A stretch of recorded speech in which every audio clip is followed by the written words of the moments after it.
അതുപോലെ തന്നെ ഞാൻ ഇന്നിവിടെ എടുക്കുന്ന വചനത്തിൻ്റെ ഒരു ഭാഗവും വിശ്വാസിയുടെ മാതൃകാ ജീവിതം എന്നുള്ളൊരു ഹെഡിങ്ങോട് കൂടിയുള്ള വചനമാണ് ഞാൻ എടുക്കുന്നത്. വിശ്വാസിയുടെ മാതൃകാ ജീവിതം, അത് 1 തിമോത്തിയോസ് 4:1 മുതൽ 8 വരെയുള്ള വാക്യങ്ങളാണ്.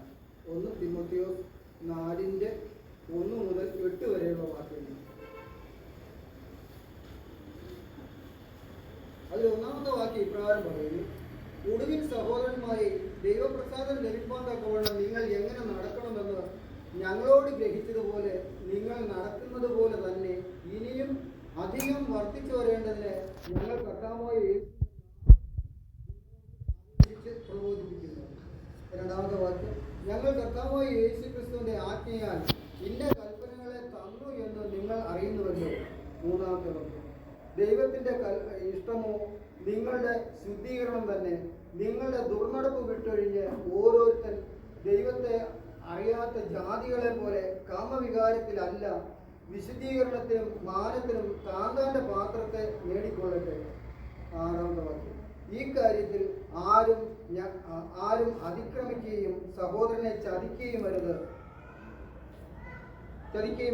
ഞങ്ങൾ നിങ്ങളുടെ മുമ്പേ പറഞ്ഞതുപോലെ ഈ വകയ്ക്കൊക്കെയും പ്രതികാരം ചെയ്യുന്നവൻ കർത്താവല്ലോ.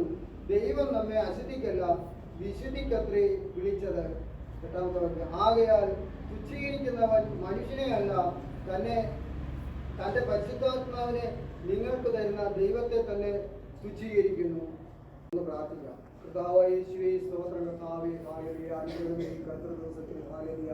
കർത്താവേ, അങ്ങ് തന്ന ഈ വചനം ഹല്ലേലൂയ. കർത്താവേ, ആ സഭാ മക്കളോട് കർത്താവേ, അവിടുത്തെ മക്കളോട് പങ്കുവയ്ക്കൊണ്ടപ്പോഴാണ് അടിയനെ അവിടെ നിയോഗിച്ചു. കർത്താവേ, ഇവിടെ നിർത്തിയിരിക്കുന്ന ദൈവമേ ഹല്ലേലൂയ. കർത്താവേ, അടിയന്റെ അറിവിൽ നിന്ന് കർത്താവ് തരുന്ന ആ വചനത്തെ, ആ വ്യാഖ്യാനത്തെ കർത്താവെ മക്കൾക്ക് പകർന്നു കൊടുക്കാൻ തക്കവണ്ണം അടിയന്റെ നാവിന്മേൽ വചനത്തെ കൈമാറാകട്ടെ എന്ന് പ്രാർത്ഥിക്കുന്നു. കർത്താവെ, അനേകർക്ക് പ്രയോജനപ്പെടുവാൻ, ദൈവമക്കൾക്ക് പ്രയോജനപ്പെടുവാൻ ഇടയാകുമാറാകട്ടെ എന്ന് പ്രാർത്ഥിക്കുന്നു.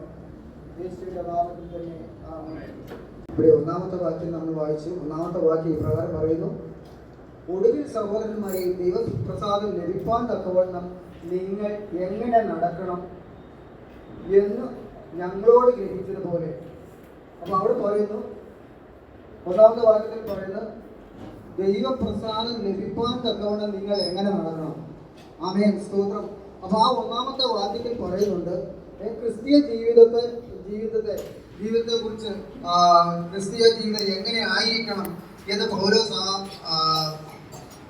ദൈവമക്കളോട്, തെസ്സലോനിക്ക സഭാവിശ്വാസികളോട് പറഞ്ഞു കൊടുക്കുകയാണ്. അപ്പൊ എങ്ങനെ ആയിരിക്കണമെന്ന് അവിടെ പറഞ്ഞു കൊടുക്കുന്നുണ്ട്. അപ്പോൾ അവിടെ ദൈവപ്രസാദം ലഭിക്കാൻ തക്കവണ്ണം എന്ന് പറയുമ്പോൾ നമുക്ക് നോക്കാം, ഈ ദൈവത്തെ പ്രസാദിപ്പിച്ചുകൊണ്ട് ജീവിക്കണം എന്നുള്ളതാണ് പൗലോസ് അവരെ ഓർമ്മിപ്പിക്കുന്നത്. എങ്ങനെ ദൈവത്തെ പ്രസാദിപ്പിച്ചുകൊണ്ട് ജീവിക്കുക, അവരെ അറിയിക്കുകയാണ്, അവരോട് പ്രബോധിപ്പിക്കുകയാണ്.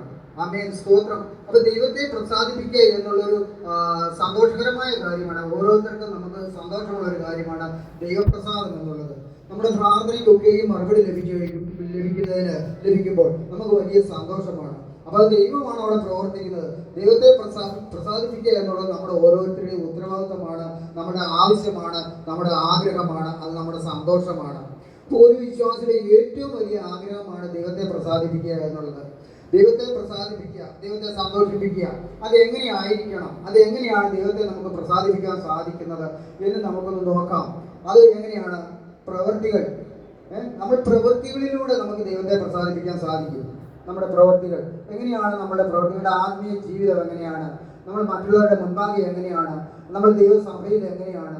ദൈവത്തിന്റെ വചനം അനുസരിച്ചാണോ നമ്മൾ ജീവിക്കുന്നത് എന്നൊക്കെ നമുക്കൊന്ന് ചിന്തിക്കാം. അപ്പൊ നമ്മുടെ പ്രവൃത്തി മൂലം നമുക്ക് അറിയാൻ സാധിക്കും ദൈവത്തിന്റെ പ്രസാദം.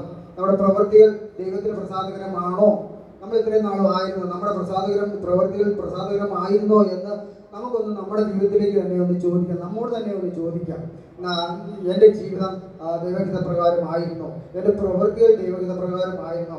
ദൈവത്തിന് ഇഷ്ടമുള്ള പ്രകാരമായിരുന്നോ എൻ്റെ ജീവിതം എന്ന് ഓരോരുത്തർക്കും നമ്മോട് തന്നെ ഒന്ന് ചോദിക്കാം. അപ്പൊ അങ്ങനെ നമ്മൾ നമ്മോട് തന്നെ ചോദിക്കുമ്പോൾ നമ്മൾ ഒത്തിരി താഴോട്ട് ഇറങ്ങി പോകുന്നതായിട്ട് നമുക്ക് അറിയാൻ സാധിക്കും. കാരണം നമ്മൾ വളർന്നു വന്ന നമ്മുടെ ജീവിത ശൈലികൾ, നമ്മൾ കടന്നുപോയ സ്ഥലങ്ങൾ, നമ്മൾ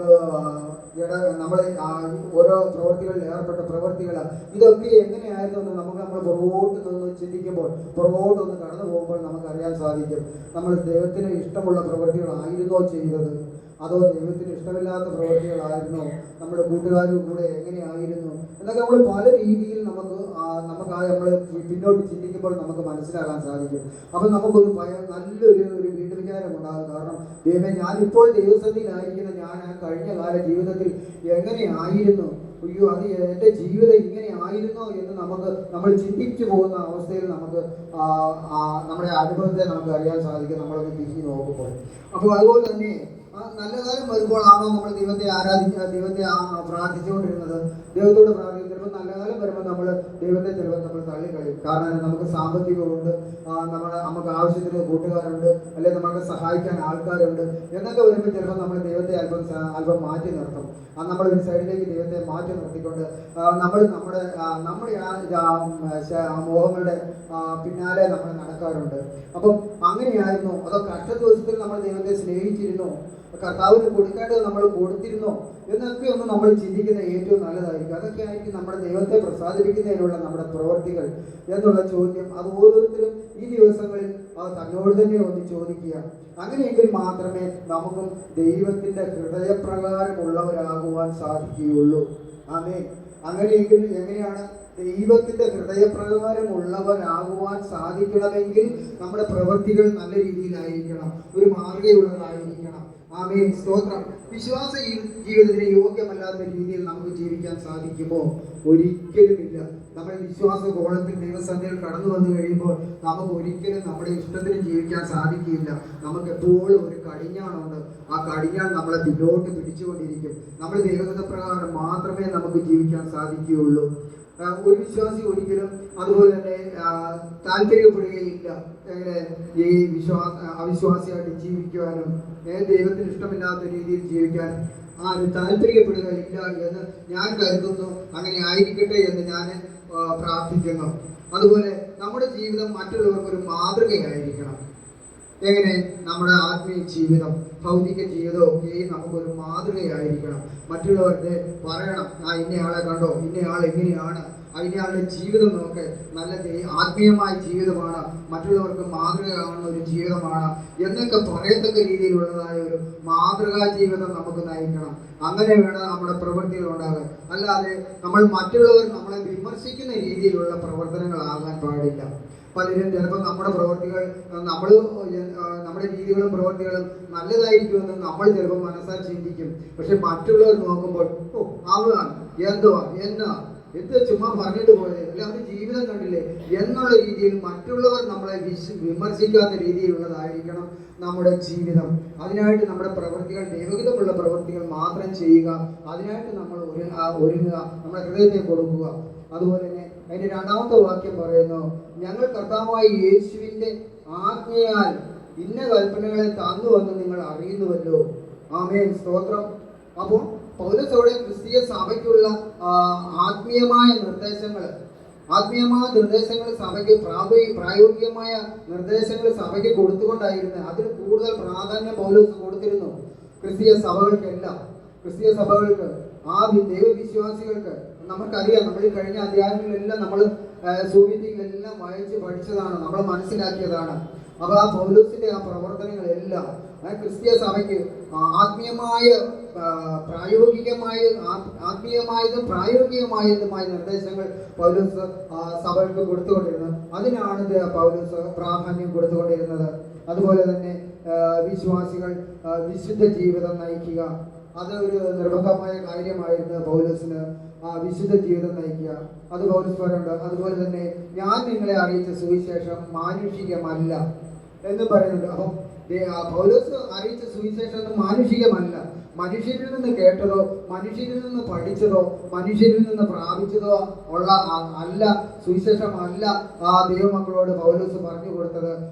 അത് യേശുക്രിസ്തുവിൽ നിന്ന് യേശുക്രിസ്തുവിന്റെ വെളിപ്പാടിനാൽ പ്രാപിച്ചതത്രേ പൗലോസ് ദൈവമക്കളോട് പറഞ്ഞു കൊടുത്തത്. അപ്പം ദൈവത്തിന്റെ വെളിപ്പാടിനാൽ ദൈവം വെളിപ്പെടുത്തി കൊടുക്കുന്ന കാര്യങ്ങൾ, ദൈവത്തിൽ നിന്ന് ലഭിക്കുന്ന കാര്യങ്ങൾ, ആ കാര്യങ്ങളാണ് ദൈവസഭയ്ക്ക് പൗലോസ് പങ്കുവെച്ച് കൊടുത്തുകൊണ്ടിരുന്നത്. അതിന് കൂടുതൽ പ്രാധാന്യം പൗലോസ് കൊടുത്തുകൊണ്ടേയിരുന്നു. പിന്നെ അതുപോലെ തന്നെ അതിന്റെ 3-ാമത്തെ വാക്യം വായിക്കുമ്പോൾ അതിന്റെ 3-ാമത്തെ വാക്യം ഇപ്രകാരം പറയുന്നു: ദൈവത്തിന്റെ ഇഷ്ടമോ നിങ്ങളുടെ ശുദ്ധീകരണം തന്നെ. ആമേൻ, സ്തോത്രം. ദൈവത്തിന്റെ ഇഷ്ടമോ നിങ്ങളുടെ ശുദ്ധീകരണം തന്നെ. ആമേൻ. ദൈവത്തിന്റെ ഇഷ്ടം എന്താണ്? നമ്മൾ വിശുദ്ധിയും വേർപാടോടും കൂടെ ജീവിക്കുക എന്നുള്ളതാണ് ദൈവത്തിന്റെ ഇഷ്ടം. അവർ തെറ്റായ മാർഗങ്ങളിൽ നടക്കുകയോ തെറ്റായ മാർഗങ്ങളിൽ സഞ്ചരിക്കുകയോ തെറ്റായ പ്രവൃത്തികൾ ചെയ്യുകയോ അതൊന്നുമല്ല ദൈവത്തിന്റെ ഇഷ്ടം. ദൈവത്തിന്റെ ഇഷ്ടം വിശുദ്ധിയോടെ ജീവിക്കുക, വേർപാടോടെ ജീവിക്കുക, വിശുദ്ധീകരണ ജീവിതം നയിക്കുക. ആ വിശുദ്ധ ജീവിതം നയിക്കണമെന്ന് നമ്മെ ഓർമ്മപ്പെടുത്തുകയാണ്. അത് റോമാലേഖനത്തിൽ പറയുന്നുണ്ട്. റോമാലേഖനം 6:19 പറയുന്നുണ്ട്: ദൈവത്തിന്റെ ഇഷ്ടത്തിനായി നിങ്ങളുടെ അവയവങ്ങളെ അധർമ്മത്തിനും അശുദ്ധിക്കും അടിമകളാക്കി സമർപ്പിച്ചതുപോലെ ഇപ്പോൾ നിങ്ങളുടെ അവയവങ്ങളെ അധർമ്മത്തിനും അശുദ്ധിക്കുമായി സമർപ്പിച്ചതുപോലെ. അപ്പം അവിശ്വാസികളായിരുന്ന ജീവിച്ചിരുന്ന കാലത്ത്, വിശ്വാസി അല്ലാതിരുന്ന കാലത്ത്, നമ്മൾ ദിവസത്തിലേക്ക് കടന്നു വരുന്നതിന് മുന്നേ ഉള്ള കാലത്ത്, അപ്പൊ നിങ്ങളുടെ അവയവങ്ങളെ അധർമ്മത്തിനും അശുദ്ധിക്കും അടിമകളാക്കി അന്ന് സമർപ്പിച്ചിരുന്നു. അന്നേ കാലത്ത് അന്ന് ദൈവത്തെ അറിഞ്ഞിരുന്നില്ല, ആ പാപജീവിതം നയിച്ചിരുന്നു. എന്നാൽ പൗലോസ് ഇപ്പോൾ പറയുകയാണ്, ഇപ്പോൾ നിങ്ങളുടെ അവയവങ്ങളെ വിശുദ്ധീകരണത്തിനായി നീതിക്ക് അടിമകളാക്കി സമർപ്പിക്കുകയും. ആമേൻ, സ്തോത്രം. അപ്പൊ ഇപ്പോൾ എന്താണ് ചെയ്യേണ്ടത്? കഴിഞ്ഞ കാലത്ത് ജീവിതത്തിൽ ഉണ്ടായിരുന്നത് പോലെയല്ല, അന്ന് പ്രവർത്തിച്ചിരുന്നത് പോലെയല്ല. ഇപ്പോൾ നിങ്ങളുടെ അവയവങ്ങളെ വിശുദ്ധീകരണത്തിനായി നീതിക്ക് അടിമകളാക്കി സമർപ്പിക്കുകയും എന്നവിടെ പറയുന്നു. അപ്പോൾ അതുപോലെ തന്നെ 1 പത്രോസ് 1:15-14 ഇപ്രകാരം പറയുന്നു. 1 പത്രോസ് 1:15-16 വാക്യങ്ങൾ ഇങ്ങനെ പറയുന്നു: നിങ്ങളെ വിളിച്ച വിശുദ്ധനൊത്തവണ്ണം അനുസരണമുള്ള മക്കളായി എല്ലാ നടപ്പിലും വിശുദ്ധരാകുവിൻ. ഞാൻ വിശുദ്ധനാകയാൽ നിങ്ങളും വിശുദ്ധരായിരിപ്പിൻ എന്ന് എഴുതിയിരിക്കുന്നുവല്ലോ. ആമേൻ, സ്തോത്രം. അപ്പൊ നമ്മളെ വിളിച്ചത് ആരാണ്? കർത്താവായ യേശുക്രിസ്തു നമ്മളെ വിളിച്ചു. യേശുക്രിസ്തു വിശുദ്ധനാണ്. അപ്പൊ നമ്മൾ വിശുദ്ധരായിരിക്കണമെന്നാണ് ആ വചനം നമ്മെ പഠിപ്പിക്കുന്നത്. യേശുക്രിസ്തു വിശുദ്ധനായിരുന്നു. അപ്പൊ വിശുദ്ധനായിരുന്നു. അപ്പോൾ ആ അനുസരണമുള്ള മക്കളായി എല്ലാ നടപ്പിലും നമ്മൾ വിശുദ്ധരായിരിക്കണമെന്ന് ആ വചനം നമ്മെ ഓർമ്മിപ്പിക്കുന്നു. അപ്പൊ നമുക്ക് വിശുദ്ധി കൂടാതെ ദൈവത്തെ കാണാനും സാധിക്കുകയില്ല. ആ മുൻപ് പറഞ്ഞതുപോലെ ദൈവത്തെ പ്രസാദിപ്പിക്കണമെങ്കിൽ എന്ത് വേണം? വിശുദ്ധിയിൽ ജീവിക്കണം, വേർപാടിൽ ജീവിക്കണം. എങ്കിൽ മാത്രമേ നമുക്ക് ദൈവത്തെ പ്രസാദിപ്പിക്കുവാൻ സാധിക്കുകയുള്ളൂ. നമ്മുടെ അവയവങ്ങളെ ദൈവത്തിന് നീതിക്കായി സമർപ്പിക്കണം. എങ്കിൽ മാത്രമേ നമുക്ക് ദൈവത്തോട് പങ്കാളികളായി തീരുവാൻ സാധിക്കുകയുള്ളൂ. അപ്പോൾ ഇവിടെ പറയുന്നത് പോലെ നിങ്ങളെ വിളിച്ച് വിശുദ്ധനൊത്തവണ്ണം അനുസരണമുള്ള മക്കളായി എല്ലാ നടപ്പിലും വിശുദ്ധരാകുവിൻ. ഞാൻ വിശുദ്ധനാകിയാൽ നിങ്ങളും വിശുദ്ധരായിരിക്കും എന്ന് എഴുതിയിരിക്കുന്നു. അപ്പൊ നമ്മളെ വിളിച്ച് വേർതിരിച്ച ദൈവത്തിന്റെ സ്വന്തം രക്തത്താൽ നമ്മെ കഴുകി സ്വന്തം മക്കളാക്കിയിരിക്കുകയാണ്. ആമേൻ, സ്തോത്രം. അപ്പൊ നമ്മെ കഴുകി നമ്മെ തന്റെ സ്വന്തം മക്കളാക്കുമ്പോൾ നമ്മൾ ആരാണ്? നാം വിശുദ്ധന്മാർ എന്ന് എണ്ണപ്പെടുന്നു. ആമേൻ, സ്തോത്രം. അപ്പൊ വിളിച്ച ദൈവം എങ്ങനെയാണ് നമ്മളെ സ്വന്തം രക്തത്താൽ കഴുകിയത്? കാൽവരി ക്രൂശിൽ നമുക്ക് വേണ്ടി ആ സ്വന്തം രക്തത്തെ 3 ആണികളാൽ മരക്കുരിശിൽ തൂങ്ങപ്പെട്ട് ആ അവസാന തുള്ളി രക്തം വരെയും കാൽവരി ക്രൂശിൽ ഒഴുക്കി നമുക്ക് വേണ്ടി അവിടെ നമ്മെ വീണ്ടെടുത്തിരിക്കുകയാണ്. നമ്മെ അവിടെ വിശുദ്ധരാക്കിയിരിക്കുകയാണ് ആ രക്തത്തെ ഒഴുക്കിയത് മൂലം. ആ രക്തത്താലാണ് നമ്മെ തന്നെ കഴുകി നമ്മെ സ്വന്തം മക്കളാക്കിയിരിക്കുന്നത്. അപ്പോൾ നമ്മെ കഴുകി നമ്മെ തന്നെ സ്വന്തം മക്കളാക്കുമ്പോൾ നാം വിശുദ്ധന്മാർ എന്ന് എണ്ണപ്പെടുന്നു. ആമേൻ, സ്തോത്രം. അപ്പൊ നമ്മെ കഴുകി വിശുദ്ധന്മാരാക്കിയപ്പോൾ നമ്മൾ ആരാണ്? വിശുദ്ധന്മാരാണ്. വിശുദ്ധന്മാരായി നമ്മൾ എണ്ണപ്പെട്ടിരിക്കുകയാണ്. ഇത് ക്രിസ്തുവിൽ നമുക്കുള്ള സ്ഥാനത്തെ അവിടെ കാണിക്കുകയാണ്. ക്രിസ്തുവിലുള്ള നമ്മുടെ ആ യോഗ്യതയെ, ക്രിസ്തുവിനോടുള്ള നമ്മുടെ ഐക്യതയെ, ആ സ്ഥാനത്തെ ഇവിടെ കാണിക്കുകയാണ്. അപ്പൊ ക്രിസ്തുവിൽ നാം വിശുദ്ധരായി തീർന്നത് പോലെ നാമും വിശുദ്ധരായി ജീവിക്കേണ്ടതാണ്. ആമേൻ, സ്തോത്രം. അപ്പൊ എല്ലാവരും വിശുദ്ധരായി ജീവിക്കേണ്ടതാണ്. എല്ലാ നടപ്പിലും നാം വിശുദ്ധരായിരിക്കണം. ക്രിസ്തുവിന്റെ രക്തത്താൽ വിശുദ്ധരായി തീർന്ന നാം വിശുദ്ധിയിൽ തന്നെ തുടരേണ്ടതാണ്. ആമേൻ, സ്തോത്രം. അപ്പൊ കർത്താവിന്റെ രക്തത്താൽ കഴുകി ശുദ്ധീകരിക്കപ്പെട്ട നാം എങ്ങനെയായിരിക്കണം? വിശുദ്ധിയിൽ തന്നെ തുടരണം. പ്രലോഭനങ്ങൾ, പ്രതികൂലങ്ങൾ നമ്മുടെ മുൻപാകെ കടന്നു വരും. അതിനെയൊക്കെയും നമ്മൾ തരണം ചെയ്യണം. അതിനെയൊക്കെ നമ്മൾ ചവറ നെണ്ണിക്കൊണ്ട് തള്ളിക്കളയണം. അപ്പം വിശുദ്ധിയിൽ തന്നെ നമ്മൾ തുടരേണ്ടതാണ്. നമ്മെ തന്നെ എങ്ങനെ വിശുദ്ധീകരിക്കണം? ആമേൻ, സ്തോത്രം. നമ്മൾ നമ്മെ തന്നെ വിശുദ്ധീകരിക്കണമെന്ന് അത് നമ്മൾ തന്നെ വിശദീകരിക്കേണ്ടതാണ്. അത് നമ്മൾ തന്നെ ചെയ്യേണ്ട കാര്യമാണ്. അതുപോലെ തന്നെ അതിന്റെ 4-ാമത്തെ വാക്യത്തിൽ പ്രകാരം പറയുന്നു. 4-ാമത്തെ വാക്യം പറയുന്നത് ഇങ്ങനെയാണ്. ഇതാണ് 1 തെസ്സലോനിക്കയിലാണ്. 1 തെസ്സലോനിക്കർ 4:4.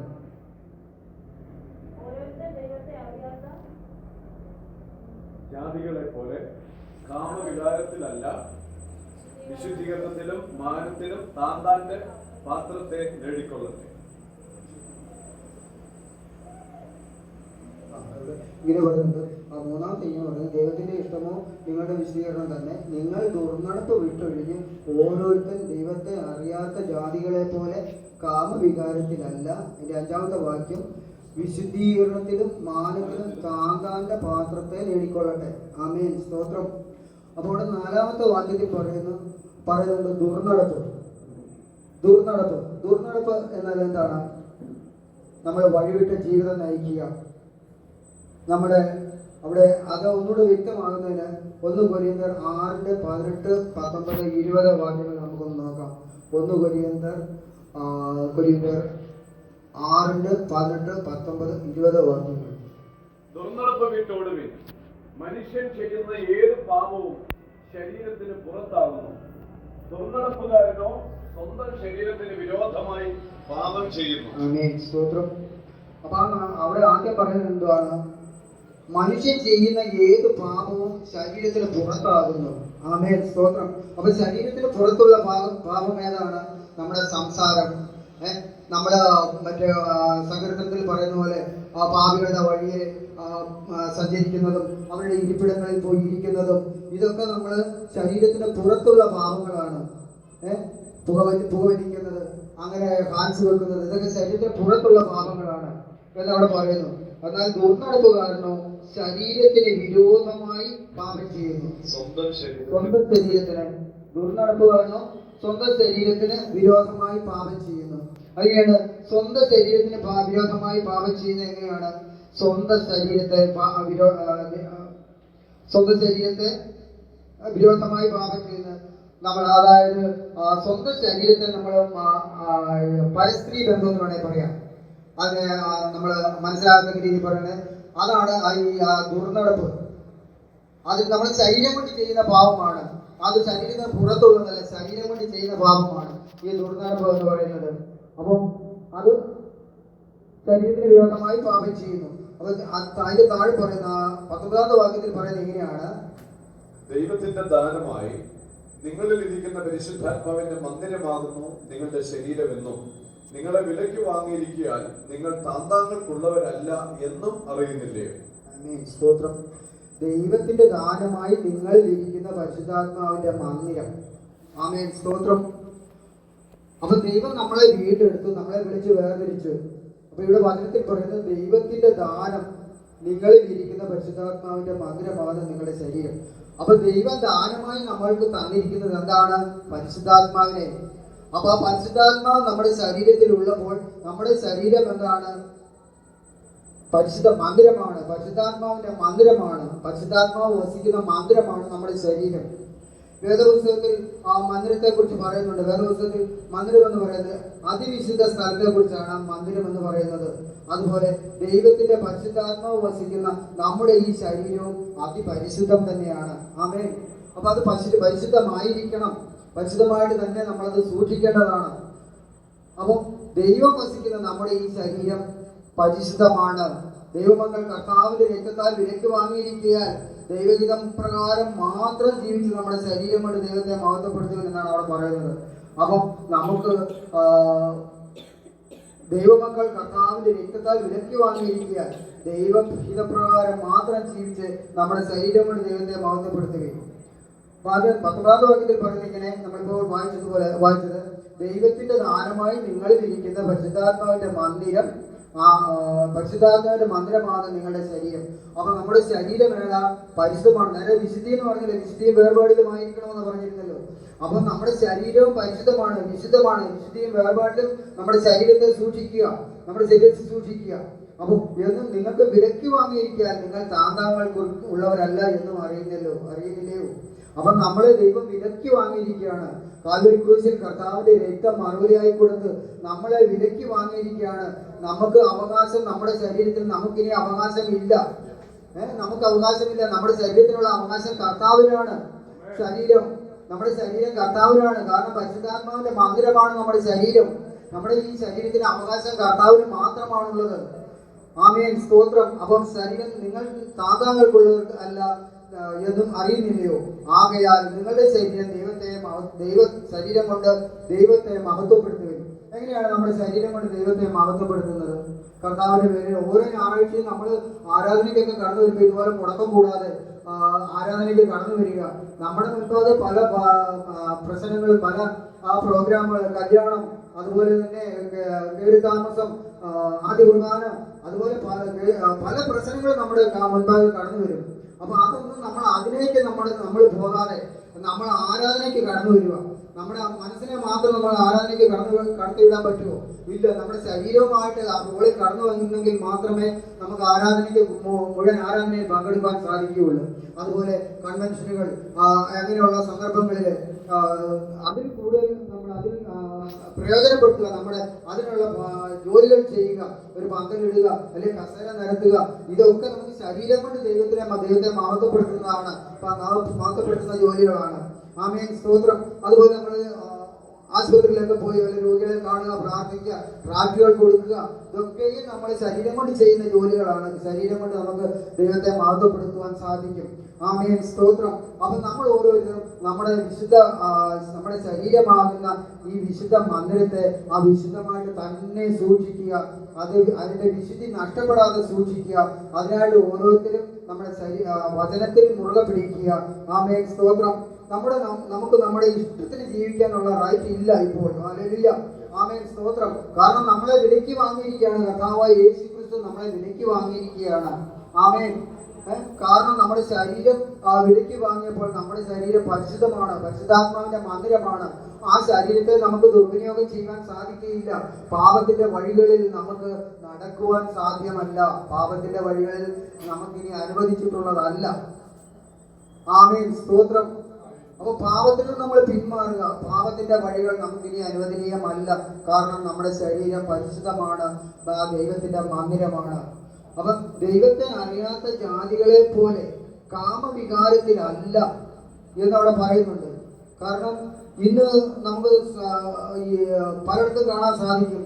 ഈ ആണിനെ കല്യാണം കഴിക്കുന്നു, പെണ്ണിനെ കല്യാണം കഴിക്കുന്നു. ലോകത്തിൽ നടക്കാത്ത കാര്യങ്ങളൊക്കെയും ഇന്ന് നടന്നുകൊണ്ടിരിക്കുക. അതെല്ലാം ഈ ശരീരം കൊണ്ട് ചെയ്യുന്ന ദുർനടപ്പ്. അതിനൊക്കെ ദുർനടപ്പെന്ന് പറയാം. ആമേൻ, സ്തോത്രം. അതെല്ലാം നമ്മൾ കടിഞ്ഞാണിട്ട്, നമ്മുടെ പഞ്ചേന്ദ്രിയങ്ങളെ കടിഞ്ഞാണിട്ട് നിർത്തേണ്ടതാണ്. അപ്പം അത് ജാതികളെ പോലെ, അത് ജാതികൾ ചെയ്യുന്ന പ്രവൃത്തികളാണ്. കാരണം അവർ ദൈവത്തെ അറിയുന്നില്ല. അത് ലോകപ്രകാരം നടക്കുന്നവരാണ്. ഇവിടെ പിശാചിന്റെ സന്ധിതികൾ എന്നൊക്കെ വേണേൽ അവരെ പറയാം. ആമേൻ. അപ്പം ജാതികളെ പോലെ കാമവികാരത്തിലല്ല, വിശുദ്ധീകരണത്തിലും മാനത്തിലും താന്താന്റെ പാത്രത്തെ നേടിക്കൊള്ളട്ടെ. ആമേൻ, സ്തോത്രം. ഇവിടെ പറയുന്ന ദൈവത്തെ അറിയാത്ത ജാതികളെ പോലെ. അതിന് നമ്മൾ ഒരു വാക്യം വായിക്കാം. എഫേസ്യർക്ക് എഴുതിയ ലേഖനത്തിൽ പറയുന്നു, 4:17 മുതൽ 20 വരെയുള്ള വാക്യങ്ങൾ. ആമേൻ, സ്തോത്രം. എഫേസ്യർ. ആകയാൽ ഞാൻ കർത്താവിൽ സാക്ഷീകരിച്ച് പറയുന്നത് എന്തെന്നാൽ, ജാതികൾ തങ്ങളുടെ വ്യർത്ഥബുദ്ധി അനുസരിച്ച് നടക്കുന്നത് പോലെ നിങ്ങൾ ഇനി നടക്കരുത്. അവർ അന്ധബുദ്ധികളായി അജ്ഞാനം നിമിത്തം, ഹൃദയകാഠിന്യം നിമിത്തം തന്നെ ദൈവത്തിന്റെ ജീവനിൽ നിന്ന് അകന്ന് മനം തഴുപ്പിച്ചു പോയവർ ആകയാൽ അത്യാഗ്രഹത്തോടെ സകല അശുദ്ധിയും പ്രവർത്തിപ്പാൻ ദുഷ്കാമത്തിന് തങ്ങളെ തന്നെ ഏൽപ്പിച്ചിരിക്കുന്നു. ആദ്യത്തെ വാക്യം, ആകയാൽ ഞാൻ കർത്താവിൽ സാക്ഷീകരിച്ച് പറയുന്നത് എന്തെന്നാൽ ജാതികൾ തങ്ങളുടെ വ്യർത്ഥബുദ്ധിക്കനുസരിച്ച് നടക്കുന്നത് പോലെ ഇനി നിങ്ങൾ നടക്കരുത്. ആമേൻ, സ്തോത്രം. അപ്പൊ അവിടെ പറയുന്നു ജാതികൾ നടക്കുന്നില്ല. കാരണം ഇനി നമുക്ക് അതിനുള്ള റൈറ്റ് ഇല്ല. ഇനി നമ്മൾ ജാതികൾ നടക്കുന്നത് പോലെ നടക്കാനുള്ള സ്വാതന്ത്ര്യം നമുക്കില്ല. കാരണം നമ്മുടെ ശരീരം പരിശുദ്ധാത്മാവിന്റെ മന്ദിരമാണ്. പരിശുദ്ധാത്മ ദൈവം നമ്മളെ വിലയ്ക്ക് വാങ്ങിയിരിക്കുകയാണ്. അപ്പൊ നമുക്ക് അനുവദിച്ചിട്ടില്ല നമ്മുടെ ഇഷ്ടത്തിന് നടക്കുവാൻ. അപ്പൊ അവർ ചെയ്യുന്നത് എന്താ? അവരുടെ അന്ധബുദ്ധികളായി, അവരുടെ അന്ധബുദ്ധികളായി, ഒന്നും കാണാത്ത അന്ധബുദ്ധികളായി, അജ്ഞാന നിമിത്തം, ജ്ഞാനമില്ല, അറിവില്ലാത്ത ബുദ്ധി, അല്ല അറിവില്ലാത്ത അറിവില്ല. ആ ജ്ഞാനം എന്ന് പറയാൻ ജ്ഞാനം മാത്രമേ ഉള്ളൂ, അതിന് അറിവില്ല. അതിനൊരു എന്തോ അതിന് പറയുന്നത് അറിവില്ല. അജ്ഞാനം നിമിത്തം, ഹൃദയ കാഠിന്യം നിമിത്തം തന്നെ ദൈവത്തിന്റെ ജീവനിൽ നിന്ന് അവർ അകന്ന് മനം തഴമ്പിച്ചു പോയവരായാൽ അത്യാഗ്രഹത്തോടെ സകല അശുദ്ധിയും പ്രവർത്തിപ്പാൻ ദുഷ്കാമത്തിന് അങ്ങനെ തന്നെ ഏൽപ്പിച്ചിരിക്കുന്നു. ആമേൻ, സ്തോത്രം. അപ്പൊ അവരുടെ ആ ബുദ്ധി നല്ല ബുദ്ധിയല്ല, ജ്ഞാനം അത് നല്ല ജ്ഞാനമല്ല. ഇത് മൂലം അവരുടെ ഹൃദയം കഠിനപ്പെട്ടിരിക്കുകയാണ്. ആ ഹൃദയം കഠിനപ്പെട്ടിരിക്കുന്ന അവരുടെ ഹൃദയം കഠിനപ്പെട്ട് അവരുടെ മനസ്സോ തഴമ്പിച്ചു പോയി എന്ന് പറയുന്നു. മനസ്സ് തഴമ്പിച്ചു പോയിരിക്കുകയാണ്. അവരെ അത്യാഗ്രഹത്തോടെ സകല അശുദ്ധിയും പ്രവർത്തിപ്പാൻ ദുഷ്കാമത്തിന് തങ്ങളെ തന്നെ ഏൽപ്പിച്ചു കൊടുക്കുന്നു. ആമേൻ, സ്തോത്രം, ഹല്ലേലൂയ. അപ്പൊ അനേകം കുടുംബങ്ങൾ ഈ ഒരു പ്രവൃത്തി മൂലം, ഈ ദുർനടപ്പ് മൂലം, അല്ലെങ്കിൽ ഈ ദുഷ്കാമം മൂലം അനേകം കുടുംബങ്ങൾ ഇന്ന് നശിപ്പിക്കപ്പെട്ടിരിക്കുകയാണ്. അനേകം കുടുംബങ്ങൾ തകർന്നു പോയിരിക്കുകയാണ്. ആമേൻ, സ്തോത്രം. അപ്പം അനേകം കുഞ്ഞുങ്ങൾ മരണപ്പെട്ടിട്ടുണ്ട്. കാരണം ഇത് തന്നെ ഈ ദുർനടപ്പാണ് അതിനെല്ലാം കാരണം. ശരീരം കൊണ്ട് ചെയ്യുന്ന ആ ദുർനടപ്പ്, അനേകം കുഞ്ഞുങ്ങൾ, അനേകം യുവാക്കൾ മരണപ്പെട്ടിട്ടുണ്ട്. ആമേൻ, അതും ഈ ദുർനടപ്പാണ്. അപ്പൊ ഇതിന് ഭാര്യ മറ്റൊരാളുടെ ഭർത്താവിനെ ചാറ്റുന്നു. ഇന്നിപ്പോ സോഷ്യൽ മീഡിയയിൽ കൂടുതൽ, അല്ലെങ്കിൽ മൊബൈലിൽ നമ്മൾ കണ്ടുവരുന്ന ഒരു കാര്യമാണ്.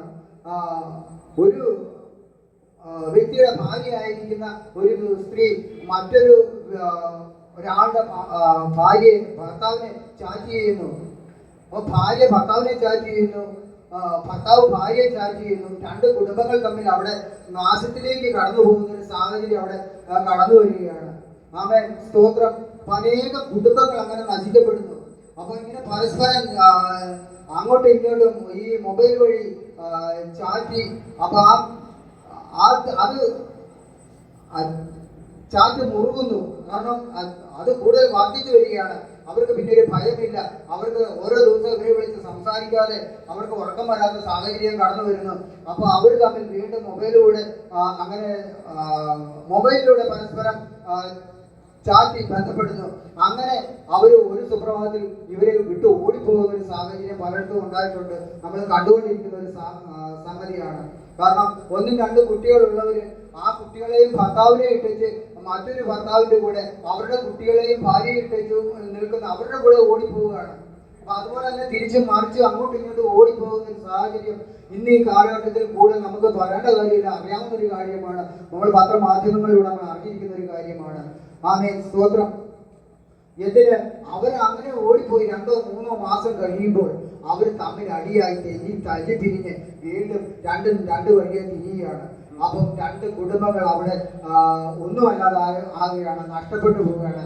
ആ കുഞ്ഞുങ്ങൾക്ക് അമ്മയില്ലാതെ പോകുന്നു, ഭർത്താവിന് ഭാര്യ ഇല്ലാതായി പോകുന്നു, ഭാര്യയ്ക്ക് ഭർത്താവില്ലാതായി പോകുന്നു. ആമേൻ, സ്തോത്രം. നോക്കണം, എത്ര കുടുംബങ്ങളാണ് അവിടെ നഷ്ടപ്പെട്ടു പോകുന്നത്, എത്ര കുഞ്ഞുങ്ങളാണ് അവിടെ ബലിയാടാകുന്നത്. പിന്നെ ഇവർക്ക് ഒരു നല്ല ജീവിതം ഉണ്ടാകുമോ? ഒരു സ്ത്രീ പോയിട്ട് തിരിച്ചു വന്ന ആ ഭർത്താവ് സ്വീകരിക്കുമോ? ഒരു ഭർത്താവ് പോയിട്ട് വന്നു കഴിഞ്ഞാൽ ആ ഭാര്യ സ്വീകരിക്കുമോ? ഒരിക്കലുമില്ല. പിന്നെ അവര് ആ ദുർനടപ്പിന്റെ ആ ഉച്ചകോടിയിലേക്ക് അവർ പിന്നെ കടന്നു പോവുകയാണ്. ആ കുടുംബവും നശിച്ചു പോവുകയാണ്. ആമേൻ, സ്തോത്രം. എനിക്കൊരു കാര്യം അറിയാം. ഈ കഴിഞ്ഞ നാൾ നമ്മുടെ ഈ കൊല്ലാട്ട് നടന്നൊരു സംഭവമാണ്. അത് ആ വ്യക്തി എനിക്ക് അറിയാവുന്നതാണ്. ഒരു ഭാര്യ ഭർത്താവ് നഷ്ടപ്പെട്ട ഒരു ഭാര്യ കുടുംബമായിട്ട് ജീവിക്കുന്നിടത്ത് ആ ഒരു വ്യക്തി ആ ഭാര്യയുമായിട്ട് പിണങ്ങി നിൽക്കുന്ന ഒരു വ്യക്തി ആ ഭവനവുമായിട്ട് ഒരു ചങ്ങാത്തം കൂടി, ആ വീട്ടിൽ ചങ്ങാത്തം കൂടി, ആ ഭാര്യയുമായിട്ട് ചങ്ങാത്തം കൂടി നാളുകളായി ഇങ്ങനെ ജീവിച്ച് പോകുന്ന സാഹചര്യത്തിൽ ഒരു സുപ്രഭാതത്തിൽ ആ ചങ്ങാത്തം കൂടിയിരുന്ന ആ വീട്ടിലെ അവിടെ ഭർത്താവില്ല, ഭർത്താവ് പിണങ്ങി നിൽക്കുകയാണ്. ആ ഭാര്യയും കുഞ്ഞുങ്ങളും മാത്രം, മക്കളും മാത്രമേ ഉള്ളൂ. ആ ഒരു സുപ്രഭാതത്തിൽ ആ വീട്ടിലെ ആ മൂത്ത മകൾ പ്രഗ്നന്റ് ആയി പ്രസവിക്കുകയാണ്. ഈ കഴിഞ്ഞ ദിവസങ്ങളിൽ കൊല്ലാട്ട് നടന്നൊരു സംഭവമാണ്. ആ വ്യക്തി എനിക്ക് അറിയാവുന്നതാണ്. ഞാൻ പണിസൈറ്റിൽ അടുത്ത സൈറ്റിൽ പണിതിട്ടുള്ള ഒരു വ്യക്തിയാണ്. 40-45 വയസ്സ് പ്രായമുള്ള ഒരു വ്യക്തി 17 വയസ്സുള്ള ഒരു കുഞ്ഞ് പ്രസവിച്ചു. എന്തിന്? ഈ ആ ചങ്ങാത്തം കൂടിയ ആ വ്യക്തിയെ ഇന്ന് പോലീസ് വിളിച്ചിരുന്നപ്പോൾ അകത്ത് കിടക്കുകയാണ്, ഉള്ളിൽ കിടക്കുകയാണ്. കാലം മുന്നോട്ട് പോയി പോക്ക് ഓർത്ത് നോക്കിയ. അപ്പൊ എനിക്ക് പറയാനുള്ളത്, ഈ പെൺമക്കളുള്ള മാതാപിതാക്കൾ ശ്രദ്ധിക്കുക, പെൺമക്കളെ സൂക്ഷിക്കുക. കാരണം കാലം അങ്ങനെ ആയിരിക്കുകയാണ്. അതായത് തുറന്നടപ്പ്. നമ്മൾ കേട്ടില്ലേ, കാമവികാരം, ഇതൊക്കെ ഇപ്പൊ ഈ ലോകത്തിൽ നടമാടിക്കൊണ്ടിരിക്കുകയാണ്. ഇതിനൊന്നും ഒരു ശമനമില്ലാതെ നമുക്ക് ഓരോ ദിവസവും നമുക്ക് കാണാൻ സാധിക്കും. അപ്പം പെൺകുട്ടികളുള്ള മാതാപിതാക്കൾ സൂക്ഷിക്കുക, തങ്ങളുടെ കുഞ്ഞുങ്ങളെ സൂക്ഷിക്കുക. അവരുടെ സ്കൂളിൽ പോകുമ്പോഴും വരുമ്പോഴും അവരെയൊക്കെ ഒന്ന് ശ്രദ്ധിക്കുക. അവരെ നല്ല നല്ല വചനങ്ങൾ പറഞ്ഞു കൊടുക്കുക. അവരെ ശ്രദ്ധിക്കേണ്ടത് അത്യാവശ്യമാണ്. ആമേൻ, സ്തോത്രം. അപ്പൊ അതുപോലെ തന്നെ ഈ ജാതികളായി ചെയ്യുന്ന പ്രവൃത്തികളാണ് നമ്മളിപ്പോൾ പറഞ്ഞത്. അപ്പൊ ദൈവങ്ങളുടെ ഹൃദയത്തിൽ എങ്ങനെയായിരിക്കണം? ദൈവമക്കളുടെ ഹൃദയത്തിൽ ദൈവിക ചിന്തകൾ മാത്രം ഉണ്ടാകണം. ദൈവികമായ ചിന്തകൾ ഉണ്ടാകണം. ആമേൻ. നമുക്ക് പഴയ നിയമത്തിൽ യോസഫിനെ കുറിച്ച് നമുക്കറിയാം. യോസഫിനുണ്ടായ അനുഭവം നമുക്കറിയാം. നമ്മൾ വായിച്ച് പഠിച്ചിട്ടുള്ളതാണ്. പൊത്തിഫറിന്റെ ഭാര്യയുടെ പിടിയിൽ നിന്ന് ഉടുവസ്ത്രം വിട്ടേച്ച് പുറത്തേക്ക് ഓടിപ്പോയി രക്ഷപ്പെട്ടതായിട്ടാണ് ആ പുസ്തകത്തിൽ നമ്മൾ വായിക്കുന്നത്. അതും ഇതേപോലെയുള്ള ഒരു സംഭവമാണ്. വേണമെങ്കിൽ ആ തെറ്റിലേക്ക് യോസഫിന് പോകാമായിരുന്നു. പക്ഷെ യോസഫ് പോയില്ല. കാരണം യോസഫിന്റെ കൂടെ ദൈവം ഉണ്ടായിരുന്നു, ദൈവത്തെ ഭയമുണ്ടായിരുന്നു യോസഫിന്. അതുപോലെ നമ്മുടെ മക്കളും ദൈവത്തെ ഭയമുള്ളവരായി ദൈവത്തെ ഭയന്ന് വേണം ജീവിക്കാൻ. നമ്മുടെ മുൻപാകെ ദൈവമക്കളെ പ്രലോഭന ചിന്തകളെ വിട്ടുകളയുക. പ്രലോഭന ചിന്തകൾ നമ്മുടെ മുൻപാകെ കടന്നു വന്നാൽ അതിനെ വിട്ടുകളയുക. നിന്റെ മുൻപിൽ നിൽക്കുന്ന വ്യക്തി, അല്ലെങ്കിൽ നിന്റെ മുൻപിൽ നിന്ന് നീ സംസാരിക്കുന്ന വ്യക്തി ആരാണെന്നുള്ള ബോധം, അതിന്റെ ആ അറിവ് നിനക്കുണ്ടായിരിക്കണം. ആമേൻ, സ്തോത്രം. ചിലപ്പോൾ ആ പെങ്ങളായിരിക്കാം, അമ്മയായിരിക്കാം, അല്ലെങ്കിൽ ഏത് സ്ത്രീയും ആയിക്കൊള്ളട്ടെ, അവരുമായിട്ട് നിന്ന് വർത്താനം പറയുമ്പോൾ അല്ലെങ്കിൽ സംസാരിക്കുമ്പോൾ അവർ ആരാണെന്നുള്ള ബോധം, ഞാൻ ആരാണെന്നുള്ള ബോധം ഉണ്ടായിരിക്കണം. എങ്കിൽ ആ മനസ്സിൽ മറ്റ് ദൈവികമായ ചിന്തകൾ മാത്രമേ ഉണ്ടാകുകയുള്ളൂ. മറ്റുള്ള ചിന്തകൾ അവരിലേക്ക് ഉണ്ടാകുകയില്ല. ആ ബോധം നമുക്കുണ്ടായിരിക്കണം. മുതിർന്നവരായാലും യൗവനക്കാരായിരുന്നാലും അറിഞ്ഞിരിക്കേണ്ട ഒരു കാര്യമാണ്, നമ്മുടെ മുൻപിൽ നിന്ന് സംസാരിക്കുന്ന ആരാണ് എന്നുള്ളൊരു ചിന്ത, ആ ഓർമ്മ, ആ വിചാരം ആ ഹൃദയത്തിൽ ഉണ്ടായിരിക്കണം. അത് ദൈവികമായിരിക്കണം, ദൈവിക ചിന്തയായിരിക്കണം ഓരോരുത്തരുടെയും ഹൃദയത്തിൽ ഉണ്ടായിരിക്കേണ്ടത്. അല്ലാതെ അവരെ സ്കാൻ ചെയ്യുന്നതായിരിക്കരുത് ആ ചിന്ത. ആമേൻ, സ്തോത്രം. അപ്പൊ അതിൽ നിന്ന് മനസ്സിലാക്കാൻ സാധിക്കും, അവരെ സ്കാൻ ചെയ്യുന്ന ചിന്തയായിരിക്കരുത് ഉണ്ടായിരിക്കേണ്ടത്. ആമേൻ, സ്തോത്രം. അതുപോലെ തന്നെ മത്തായിയുടെ സുവിശേഷം 5:28 പറയുന്നുണ്ട്. മത്തായിയുടെ സുവിശേഷം 5:28 പറയുന്നു, ഞാൻ നിങ്ങളോട് പറയുന്നത്, സ്ത്രീയെ മോഹിക്കുന്നതിന് സ്ത്രീയെ മോഹിക്കേണ്ടതിന് അവളെ നോക്കുന്നവനെല്ലാം ഹൃദയം കൊണ്ട് അവളോട് വ്യഭിചാരം ചെയ്തു പോയി. ആമേൻ, സ്തോത്രം. അപ്പൊ കണ്ടോ, ശരീരം കൊണ്ട് മാത്രമല്ല വ്യഭിചാരത്തിന്റെ കാര്യം പറയുന്നത്. ഇതെല്ലാം ബൈബിളിൽ പറഞ്ഞിട്ടുള്ള കാര്യമാണ്. അത് ഞാനൊന്നും എടുത്തു പറയുന്നതല്ല, ബൈബിളിൽ പറഞ്ഞിട്ടുള്ള കാര്യമാണ്. ഈ പറയുന്നതൊന്നും നമ്മുടെ സഭയിൽ ആരും അങ്ങനെ ചിന്തിക്കരുത്. നമ്മുടെ ഈ ബൈബിൾ പറയുന്നത്, ഇതൊരു നല്ലൊരു ക്ലാസ്, ഞാനത് മനസ്സിലാക്കുന്നു. ഈ ക്ലാസ് സഭയിൽ മാത്രമാണ് ഏറ്റവും അനിവാര്യമെന്ന് ഞാൻ വിചാരിക്കുന്നു. കുട്ടികൾക്ക് സ്കൂളിൽ ഇതുപോലുള്ള ക്ലാസ്സുകൾ ലഭിക്കും. എന്നാൽ മുതിർന്നവർക്കും മറ്റുള്ളവർക്കും അല്ല ഈ ക്ലാസ് ലഭിക്കണമെങ്കിൽ ഇതുപോലുള്ള ദൈവസഭ ഏറ്റവും നല്ലതാണെന്ന് ഞാൻ വിചാരിക്കുന്നു. അത് മനസ്സിലാക്കാനും പഠിക്കുവാനും. ആമേൻ, സ്തോത്രം. അപ്പം സ്ത്രീയെ മോഹിക്കേണ്ടതിന് അവളെ നോക്കുന്നവൻ ഹൃദയം കൊണ്ട് അവളോട് വ്യഭിചാരം ചെയ്തു പോയി. ആമേൻ, സ്തോത്രം. അത് ഞാൻ മുമ്പേ പറഞ്ഞതുപോലെ നമ്മുടെ മുന്നിൽ നിന്ന് സംസാരിക്കുന്ന വ്യക്തി ആരാണെന്നുള്ള ബോധം നമുക്കുണ്ടായിരിക്കണം. ആ ഹൃദയത്തിലെ ചിന്ത, ആ ഹൃദയത്തിലെ വിചാരം ദൈവികമായിരിക്കണം. ആമേൻ സ്തോത്രം. ആ ദൈവികമല്ല എങ്കിലാണ് അത് വ്യഭിചാരമാണെന്ന് പറയുന്നത്. അപ്പൊ അവിടെ എന്താണ്? ഹൃദയം കൊണ്ട് വ്യഭിചാരം ചെയ്യുന്നു എന്ന് അവിടെ പറയപ്പെടുന്നു. ആമേൻ സ്തോത്രം.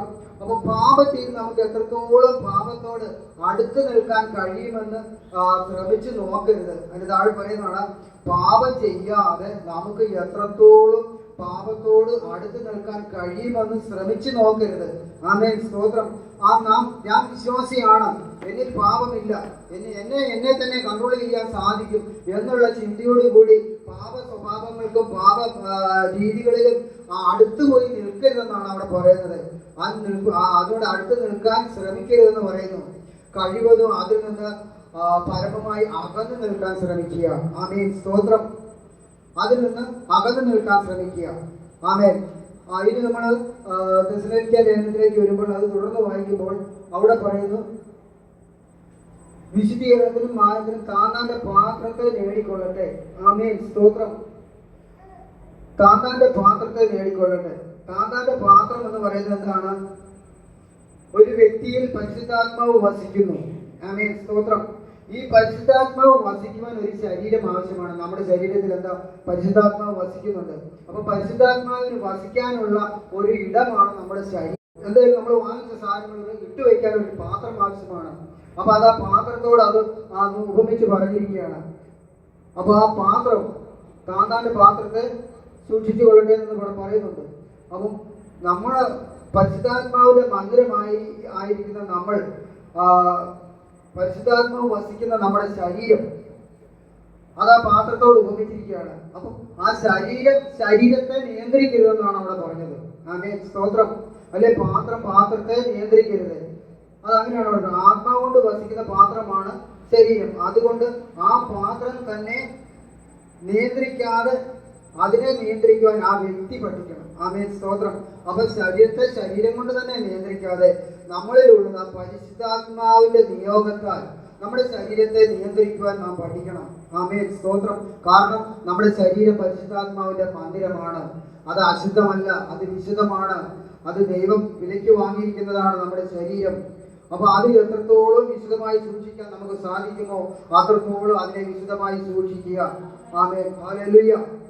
തുടർന്ന് അതിന്റെ 6-ാമത്തെ വാക്യം ഇപ്രകാരം പറയുന്നു, ഇക്കാര്യത്തിൽ ആരും അതിക്രമിക്കുകയും സഹോദരനെ ചതിക്കുകയും അരുത്.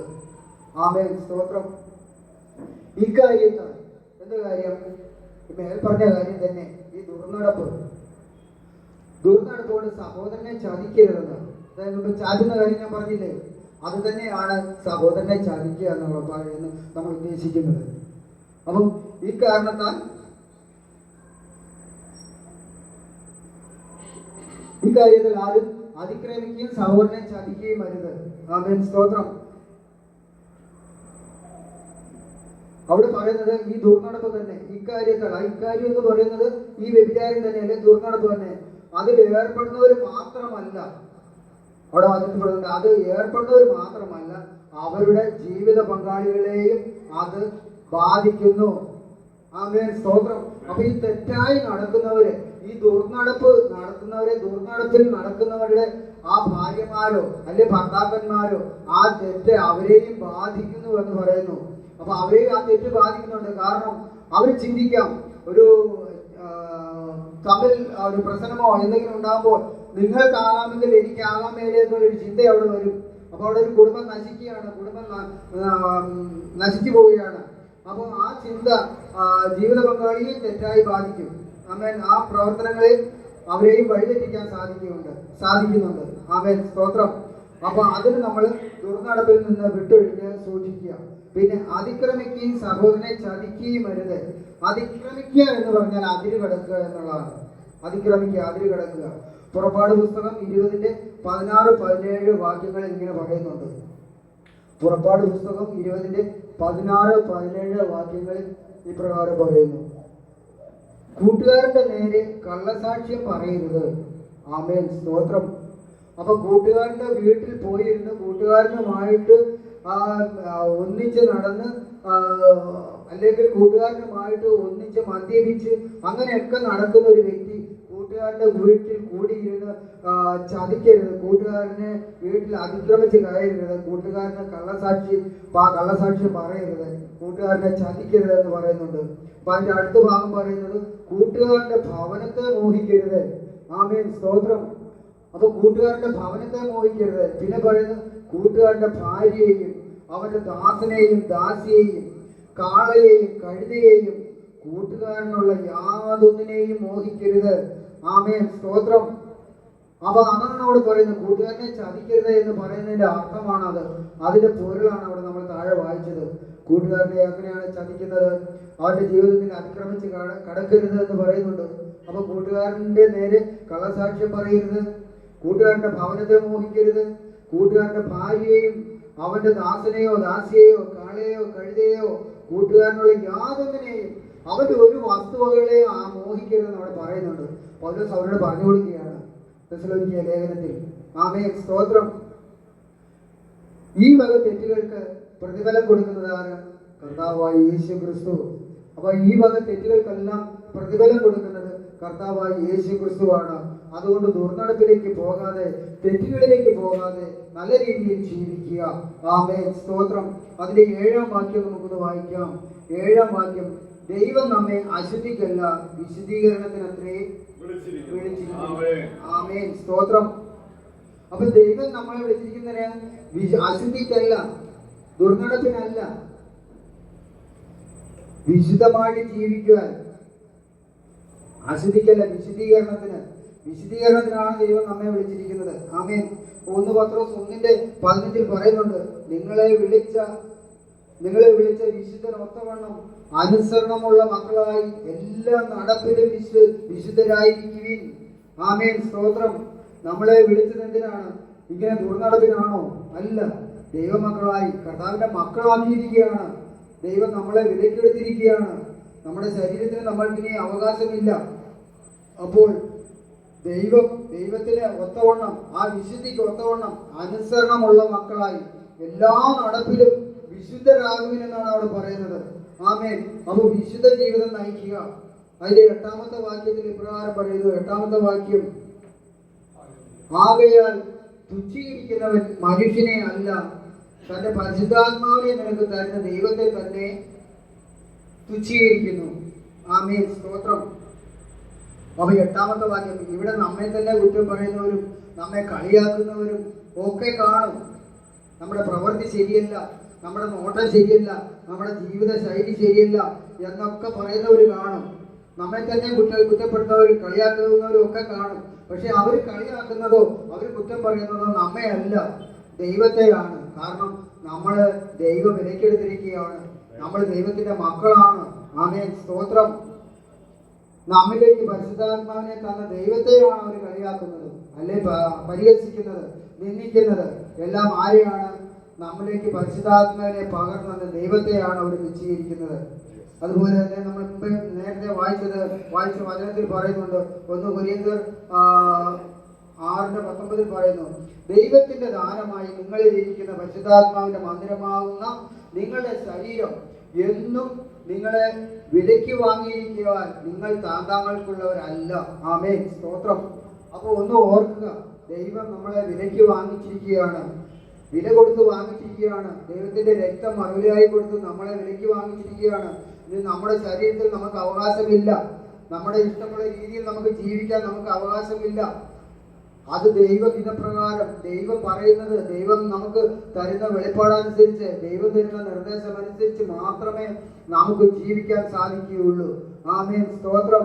അപ്പം നമ്മൾ താങ്ങാങ്ങൾക്കുള്ളവരെല്ലാം നമ്മൾ ദൈവത്തിലുള്ളവരല്ലേ എന്നും അറിയുന്നില്ലയോ? അതുകൊണ്ട് നമ്മളെ തുച്ഛീകരിക്കുന്നവൻ നമ്മളെ അല്ല, നമുക്ക് പരിശുദ്ധാത്മാവിനെ തന്ന ദൈവത്തെ അത്രേ തുച്ഛീകരിക്കുന്നത്. ആമേൻ, സ്തോത്രം. അപ്പോൾ നമ്മൾ വിശുദ്ധിയിലായിരിക്കുവാൻ, വിശുദ്ധിയോടെ ജീവിക്കാൻ എങ്ങനെയായിരിക്കണം? ദൈവത്തെ പ്രസാദിപ്പിക്കണം, ദൈവത്തിന്റെ ഹിതപ്രകാരം ജീവിക്കണം, വിശുദ്ധരായി ജീവിക്കണം, വിശുദ്ധിയോടെ ജീവിക്കണം. പരിശുദ്ധാത്മാവിന്റെ മന്ദിരമാകുന്ന നമ്മുടെ ആ ശരീരത്തെ ദുർനടപ്പിൽ നിന്ന് വിട്ട് നല്ല രീതിയിൽ നല്ല നടപ്പിലേക്ക് നമ്മുടെ ശരീരത്തെ കൊണ്ടുവരിക. ദൈവത്തിന് ഇഷ്ടമുള്ള ദൈവഹിതപ്രകാരം നാം ജീവിക്കുക. അതിനായിട്ട് ദൈവം നമ്മെ ഒരുക്കട്ടെ എന്ന് ഞാൻ പ്രാർത്ഥിക്കുന്നു. ഞാനൊരു പാട്ടിൻ്റെ ഒരു 2-3 ലൈൻ ഒന്ന് പാടാൻ ആഗ്രഹിക്കുന്നതിൽ ട്യൂണൊന്നുമില്ല. ഞാൻ ട്യൂണുള്ളൊരു പാട്ടല്ല. ഞാനതൊന്ന് പാടിയതിന് ശേഷം ഇതാണ് നിർത്താൻ ആഗ്രഹിക്കുന്നത്. പാപബോധവും പശ്ചാത്താപവും കർത്താവേ എനിക്കേകണേ. കണ്ണീരോടും വിലാപത്തോടുമൻ പാപം ഞാനേറ്റു ചൊല്ലിടാം. പാപബോധവും പശ്ചാത്താപവും കർത്താവേ എനിക്കേകണേ. കണ്ണീരോടും വിലാപത്തോടുമൻ പാപം ഞാനേറ്റു ചൊല്ലിടാം. നീതിമാന്യനായി അന്യരെ താഴ്ത്തി ദുർവിധികൾ ഞാൻ ചെയ്യില്ല. നീതിമാന്യനായി അന്യരെ താഴ്ത്തി ദുർവിധികൾ ഞാൻ ചെയ്യില്ല. പാപകാരണം അന്യനാണെന്ന ന്യായവാദവും ചെയ്യില്ല. പാപകാരണം അന്യനാണെന്ന ന്യായവാദവും ചെയ്യില്ല. പാപബോധവും പശ്ചാത്താപവും കർത്താവേ എനിക്കേകണേ. കണ്ണീരോടും വിലാപത്തോടും പാപം ഞാനേറ്റു ചൊല്ലിടാം. ആത്മവഞ്ചന ചെയ്തു ഞാനെന്റെ പാപത്തെ പൂഴ്ത്തി വയ്ക്കില്ല. പാപമേതുമേ എന്നിലെന്ന് ചൊല്ലും വിധി ഞാനാകില്ല. ആത്മവഞ്ചന ചെയ്തു ഞാനെന്റെ പാപത്തെ പൂഴ്ത്തി വയ്ക്കില്ല. പാപമേതുമേ എന്നിലെന്ന് ചൊല്ലും വിധി ഞാനാകില്ല. പാപബോധവും പശ്ചാത്താപവും കർത്താവേ എനിക്കേകണേ. കണ്ണീരോടും വിലാപത്തോടുമൻ പാപം ഞാനേറ്റു ചൊല്ലിടാം. ആമേൻ. സ്തോത്രം. നമ്മുടെ ജീവിതത്തിൽ, നമ്മുടെ ശരീരത്തെ, നമ്മുടെ വിശുദ്ധ ഈ ശരീരത്തെ, നമ്മുടെ ഈ വിശുദ്ധ മന്ദിരത്തെ, ആ മന്ദിരമാകുന്ന പരിശുദ്ധാത്മാവിന്റെ വസിക്കുന്ന നമ്മുടെ ഈ മന്ദിരമാകുന്ന ഈ ശരീരത്തെ പവിത്രതയോടെ സൂക്ഷിക്കുക. ദുർനടപ്പ് വിട്ടകലുക. നമുക്ക് ലഭിച്ച ജീവിത പങ്കാളികൾ അത് നല്ലതാണെങ്കിലും സൗന്ദര്യമുണ്ടെങ്കിലും സൗന്ദര്യമില്ലെങ്കിലും, അവർ വിദ്യാഭ്യാസമുള്ളതാണെങ്കിലും വിദ്യാഭ്യാസം ഇല്ലാത്തതാണെങ്കിലും, വണ്ണമുള്ളതാണെങ്കിലും വണ്ണമില്ലാത്തതാണെങ്കിലും, ദൈവം നമുക്ക് കൂട്ടിച്ചേർത്ത ആ ജീവിത പങ്കാളിയോടൊപ്പം ആ ദൈവം നമ്മളെ ഈ ഭൂമിയിൽ നിന്ന് വേർതിരിക്കുന്ന ആൾ വരെയും ആ ജീവിത പങ്കാളിയോട് ചേർന്ന് ജീവിക്കുവാൻ ദൈവം ഓരോരുത്തരെയും അനുഗ്രഹിക്കട്ടെ എന്ന് പ്രാർത്ഥിക്കുന്നു. പരിശുദ്ധാത്മാവിന്റെ ആ ദാനം, ആ പരിശുദ്ധാത്മാവ് ഓരോരുത്തരുടെ ഹൃദയത്തിലും സ്ഥാനം കൊടുത്ത് ആ പരിശുദ്ധാത്മാവിനോട് ചേർന്ന് ജീവിക്കുവാൻ ഓരോരുത്തരെയും ദൈവം ഒരുക്കട്ടെ എന്ന് പ്രാർത്ഥിച്ചുകൊണ്ട് നിർത്തുന്നു. ആമേൻ. സ്തോത്രം.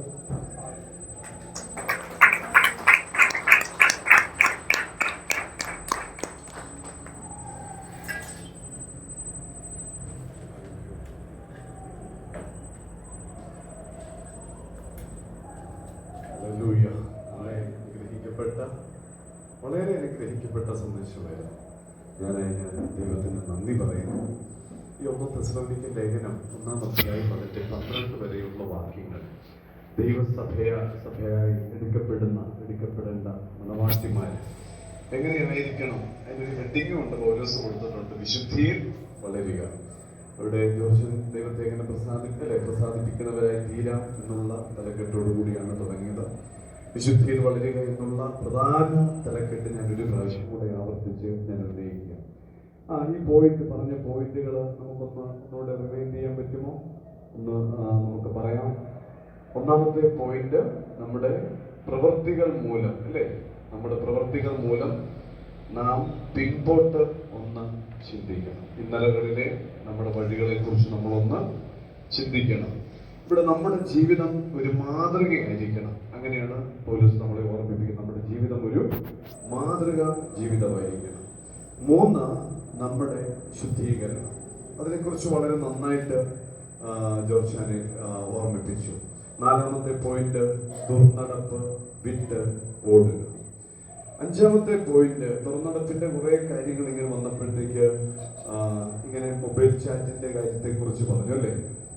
ഈ ജോർജൻ എടുത്ത് പറഞ്ഞു നമ്മുടെ ഇപ്പോഴത്തെ പെൺപിള്ളേരെയും ആൺപിള്ളേരെയും സൂക്ഷിച്ചോണം. ഞാനൊന്നുകൂടെ പറയാം, കിളവന്മാരെ ഒത്തിരി സൂക്ഷിച്ചോണം, കിളവിമാരെയും ഒത്തിരി. കാരണം കഴിഞ്ഞ ദിവസം വന്ന ന്യൂസ്, വളരെ മക്കളെ കെട്ടിക്കാറായ ഒരു പുള്ളിക്കാരനും വേറൊരു പുള്ളിക്കാരത്തെയും കൂടെ ഓടിപ്പോയി നമ്മുടെ ഇവിടെ അടുത്ത് തന്നെ. അപ്പൊ ഇതെല്ലാം നമ്മുടെ എന്ന് പറഞ്ഞാൽ ഞാനൊരു ജീവനുണ്ടെന്നുള്ളതാണ്. ഇതെല്ലാം എന്ത് ചെയ്യുക, ഈ ലോകത്തിലെ ദൈവഹിതമല്ലാത്ത കാര്യങ്ങളിൽ നെട്ടോട്ടം ഓടിക്കൊണ്ടിരിക്കുക. സൂക്ഷിക്കണം. ഡിവോഴ്സ് പല വിധത്തിലുണ്ട് അല്ലെ. ഡൈവോഴ്സ് നടക്കുന്നതിന്റെ പ്രധാനപ്പെട്ട ഒരു കാരണം ഈ കാലഘട്ടത്തിലെ ദൈവഹിതമല്ലാത്ത ബന്ധങ്ങൾ. സൂക്ഷിക്കണം. ഞാൻ പറയുന്നത് ഇതിനകത്ത് ഒരു നല്ലൊരു പ്ലസ് പോയിന്റൂടെ ഞാൻ പറയാം. ഭാര്യമാർക്ക് ഭർത്താവ് അവൈലബിൾ ആയിരിക്കണം, ഭർത്താക്കന്മാർക്ക് ഭാര്യമാർ അവൈലബിൾ ആയിരിക്കണം. ഹല്ലേലൂയ. അല്ലാത്ത പക്ഷം സൂക്ഷിക്കണം, ഒരുപാട് ദൈവഹിതമല്ലാത്ത കാര്യങ്ങൾ പ്രവേശിക്കാം. സൂക്ഷിക്കുക. ദൈവിക ചിന്തകൾ നമ്മുടെ ജീവിതം എപ്പോഴും ദൈവികമായിട്ടുള്ള ഒരു സ്പിരിച്വൽ ഗൈഡൻസ് നമ്മുടെ ജീവിതത്തിൽ ഇല്ല എങ്കിൽ തോറ്റുപോകാം. ഈ ഭാഗം ഞാൻ അവസാനിപ്പിക്കുകയാണ്. എന്നാലും ഞാൻ പറയാം. 6ാമത്തെ കാര്യം, വിശുദ്ധീകരണത്തിനായി നമ്മെ വിളിച്ചിരിക്കുന്നു എന്നുള്ള കാര്യത്തെ കുറിച്ച് നമ്മൾ മറന്നു പോകരുത്. ഈ 12 വാക്യങ്ങളിലാണ് ഈ ഒരു പോയിന്റുകൾ ഈ വിശുദ്ധീകരണത്തെ കുറിച്ച് കൊണ്ടുവന്നിരിക്കുന്നത്. 1 മുതൽ 12. പിന്നെ ഒരു 3 വാക്യത്തെ ഒരു ഫുൾ സ്റ്റോപ്പ് എന്ന രീതിയിൽ അവിടെ ഒന്ന് മാറ്റി നിർത്തിയിട്ട് 16ാമത്തെ വാക്യത്തിലേക്ക് വരുമ്പോൾ പൗലോസ് ഓർമ്മിപ്പിക്കുക. എന്തെന്നറിയാമോ? 16ാമത്തെ വാക്യം, കർത്താവ് താൻ ഗംഭീരനാദത്തോടും പ്രധാന ദൂതന്റെ ശബ്ദത്തോടും കൂടെ. ഇവിടെ പൗലോസ് വ്യക്തമായി പറയുക, 4:16, കർത്താവ് താൻ ഗംഭീരനാദത്തോടും പ്രധാന ദൂതന്റെ ശബ്ദത്തോടും ദൈവത്തിന്റെ കാഹളത്തോടും കൂടെ സ്വർഗത്തിൽ നിന്ന് ഇറങ്ങി വരികയും ക്രിസ്തുവിൽ മരിച്ചവർ മുൻപേ ഉയർത്തെഴുന്നേൽക്കുകയും പിന്നെ ജീവനോടെ ശേഷിക്കുന്ന പിന്നെ ജീവനോടെ ശേഷിക്കുന്ന എങ്ങനെ ശേഷിക്കുന്ന എന്തോ ജീവനോടെ വിശുദ്ധിയിൽ ജീവിക്കുന്ന അവരാമൻ പറ. ആരാണ്ട് പറഞ്ഞു, ഞാൻ പറയിപ്പിച്ചത് നിങ്ങൾ അങ്ങനെ പറഞ്ഞു നേടണ്ട എന്ന് പറഞ്ഞു പറയണമെന്നുണ്ട്. പക്ഷെ എന്നാലും ഞാൻ അറിയാതെ പറയിപ്പിച്ചു പോവുകയാണ്. ഇവിടെ പറയുന്നത് എന്താണെന്നറിയാമോ? പിന്നെ ജീവനോടെ എന്ന് പറഞ്ഞാൽ കർത്താവിന്റെ വരവുണ്ടെന്നുള്ളത് ഉറപ്പാണ്. കർത്താവ് വരികയും ചെയ്യും. കർത്താവിന്റെ വരവിൽ പോകണമെങ്കിൽ 1 തൊട്ട് 12 വരെ പറഞ്ഞിരിക്കുന്ന കാര്യത്തിൽ നീ ദൈവത്തിന്റെ മുൻപിൽ അവിശ്വസ്തതയോടെ ആണെങ്കിൽ ഒരു പക്ഷെ അത് എങ്ങനെയായിരിക്കണമെന്ന് ഞാൻ നിങ്ങൾ ഒന്ന് ചിന്തിക്കുകയാണ്. ചില നേരം ഉറങ്ങിയല്ലേ? പോയിട്ട് ഓർക്കുന്നുണ്ടോ? അല്ലേ ഉറക്കത്തില്ലേ? ഇതിനകത്ത് ഉറങ്ങിയവരെയൊക്കെ സരിത ഇങ്ങനെ നോട്ട് ചെയ്ത് വാട്സാപ്പിൽ എനിക്ക് അയച്ചുകൊണ്ടിരിക്കുകയാണ്. ഉറങ്ങിയവരുടെ ലിസ്റ്റ് എല്ലാം അവരോട് ഞാൻ ഒന്നുകൂടെ പറയാം. കാഹളം ധ്വനിക്കും, മരിച്ചവർ അക്ഷയരായി ഉയർക്കും, പിന്നെ ജീവനോട് ശേഷിക്കുന്ന നാം ഓരോരുത്തരും, ജീവനോട് ഈ വചനപ്രകാരം ജീവിക്കുന്ന നാം ഓരോരുത്തരും കർത്താവിന്റെ 2ാമത്തെ വരവിൽ അവന്റെ ആത്മ മണവാട്ടികളായി എടുക്കപ്പെടും. അതുകൊണ്ട് മാലിന്യപ്പെട്ടിടാതെ ഓടാൻ, മാലിന്യപ്പെട്ട് ഈ ലോകത്തിൽ അങ്ങോട്ടും ഇങ്ങോട്ടും ഓടാടി സഞ്ചരിക്കാൻ ദൈവമക്കളെ നിങ്ങൾ പെർമിഷൻ കൊടുക്കരുത്. സാത്താന് പിടികൊടുക്കരുത്. ദൈവത്തിന്റെ വരവിൽ, യേശുവിന്റെ വരവിൽ അവന്റെ മണവാട്ടി സഭയായി എടുക്കപ്പെടുവാൻ എത്ര പേർ ഒരുങ്ങുന്നുണ്ടോ അവർക്കായി ഞാൻ ദൈവത്തെ മഹത്വപ്പെടുത്തുന്നു. ഇത് കുഞ്ഞുകളിയല്ല കേട്ടോ. ക്രിസ്തീയ ജീവിതം ചുമ്മാ ഒരു ചാട്ടോ മറിച്ചിലുമല്ല. വില കൊടുത്താൽ നിത്യതയിൽ വാഴും. ഹല്ലേലൂയ. മാലിന്യപ്പെട്ടിടതോടിയിടുക മണവാളൻ വരവേറ്റമടുത്തുപോയി. മാലിന്യപ്പെട്ടിടതോടിയിടുക മണവാളൻ വരവേറ്റമടുത്തുപോയി. മണിയറയിൽ പോയി ആശ്വസിപ്പാൻ ഒരുങ്ങീട. മണിയറയിൽ പോയി ആശ്വസിപ്പാൻ ഒരുങ്ങീട. വിശുദ്ധിയെ തികച്ചു നാം ഒരുങ്ങിനിൽക്കാം. ഓ പ്രിയൻ വരുവതിൽ താമസമേറെയില്ല. വിശുദ്ധിയെ തികച്ചു നാം ഒരുങ്ങിനിൽക്കാം. പ്രിയൻ വരുവതിൽ താമസമേറെയില്ല. മേഘാരുടനായി വന്നിടുമേ. 10,000 പേരിലും സുന്ദരൻ. മേഘാരുടനായി വന്നിടുമേ. 10,000 പേരിലും സുന്ദരൻ. തന്റെ കോമള രൂപം കണ്ടാനന്ദിപ്പാൻ. തന്റെ കോമള രൂപം കണ്ടാനന്ദിപ്പാൻ ഒരുങ്ങി കരവുന്നടിക്കാൻ. വിശുദ്ധിയെ തികച്ചു നാം കരവൊക്കെ അടിച്ച് ദൈവത്തെ മഹത്വപ്പെടുത്തുകയാണ്. ഓ വിശുദ്ധിയെ തികച്ചു നാം ഒരുങ്ങിനിൽക്കാം. വരുവതിൽ താമസമേറെ. ബുദ്ധിമാന്മാർ പലരും ദൈവശക്തി ഗ്രഹിച്ചവരോടിടുമേ. ബുദ്ധിമാന്മാർ പലരും ദൈവശക്തി ഗ്രഹിച്ചവരോടിടുമേ. ലോകമോഹങ്ങൾക്കതിരേറെ തീരുന്നതാ. ലോകമോഹങ്ങൾക്കതിരേറെ തീരുന്നതാ. ഒരു വിശുദ്ധിയെ തികച്ചു നാം ഒരുങ്ങിനിൽക്കാം. പ്രിയൻ വരുവതിൽ താമസമേറെയില്ല. വിശുദ്ധിയെ തികച്ചു നാം ഒരുങ്ങിനിൽക്കാം. പ്രിയൻ വരുവതിൽ താമസമേറെയില്ല. കൊട്ടാരങ്ങൾ തുടങ്ങി തൊട്ടിൽ വരെ ജനം കണ്ടോന്ന് താഴ്വരയിലല്ലയോ. കൊട്ടാരങ്ങൾ തുടങ്ങി തൊട്ടിൽ വരെ ജനം കണ്ടോന്ന് താഴ്വരയിലല്ലയോ. ഒരു സ്വസ്ഥതയുമില്ല മനുഷ്യർക്ക്. ഒരു സ്വസ്ഥതയുമില്ല മനുഷ്യർക്ക്. ഒരു വിശുദ്ധിയെ തികച്ചു നാം ഒരുങ്ങിനിൽക്കാം. പ്രിയൻ വരുവതിൽ താമസമേറെയില്ല. വിശുദ്ധിയെ തികച്ചു നാം ഒരുങ്ങിനിൽക്കാം. പ്രിയൻ വരുവതിൽ താമസമേറെയില്ല. യുദ്ധങ്ങൾ ശാപങ്ങൾ ജനം നശിച്ചിടുന്നു. യുദ്ധങ്ങൾ ശാപങ്ങൾ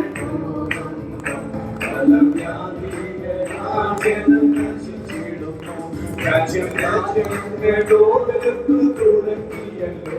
രാജ്യങ്ങളോടെടുത്തു തുടങ്ങിയല്ലോ. ഒരു വിശുദ്ധിയെ തികച്ചു നാം ഒരുങ്ങിനിൽക്കാം. പ്രിയൻ വരുവതിൽ താമസമേറെയില്ല.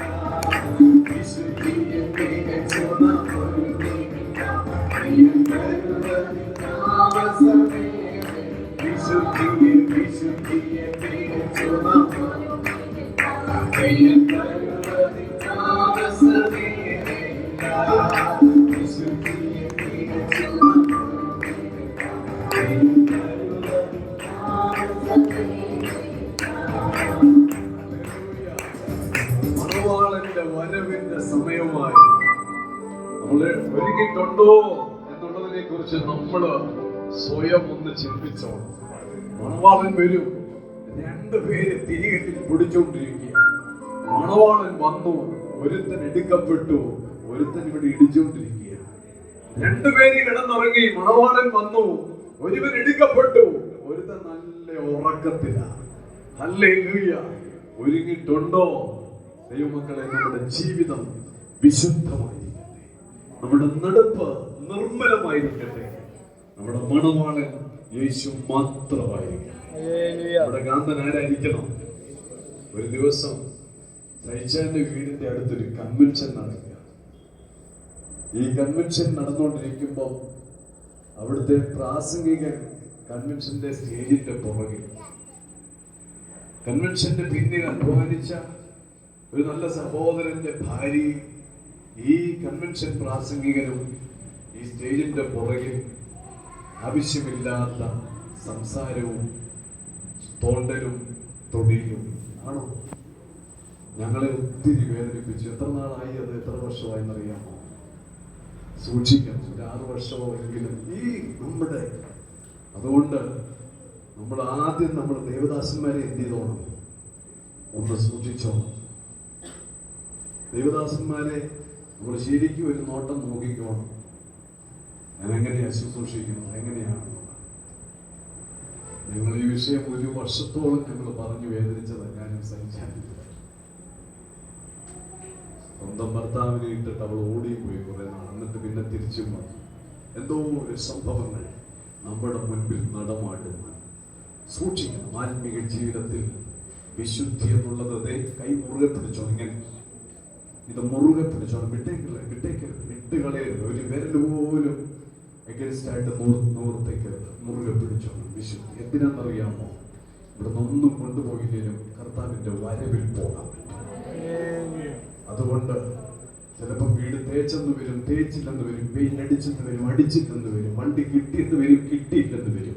പോകാൻ പറ്റിയില്ലെങ്കിൽ പോയി പ്രാർത്ഥിക്കാം. പരിശുദ്ധ പിതാവേ, നല്ല സമയത്തിന് ഞങ്ങൾ നന്ദി പറയും. ഈ അനുഗ്രഹിക്കപ്പെട്ട ദിവസം കർത്താവിന്റെ മാറ്റമില്ലാത്ത തിരുവചനത്തെ കുറിച്ച്, പ്രത്യേകിച്ച് അപ്പോസ്തലനായ പൗലോസിന്റെ ഹൃദയംഗമായ ദൈവസഭയോടുള്ള ആലോചന 1 മുതൽ 12 വരെയുള്ള ചില ചരിത്രങ്ങൾ, വിശുദ്ധിയിൽ ജീവിക്കണമെന്നുള്ള വ്യക്തമായ തിരിച്ചറിവ് ഇന്ന് പകൽ ഞങ്ങളുടെ ജീവിതത്തിൽ സ്വർഗമിട്ട് തന്നതിന് ഞങ്ങൾ നന്ദി പറയുക കർത്താവ്.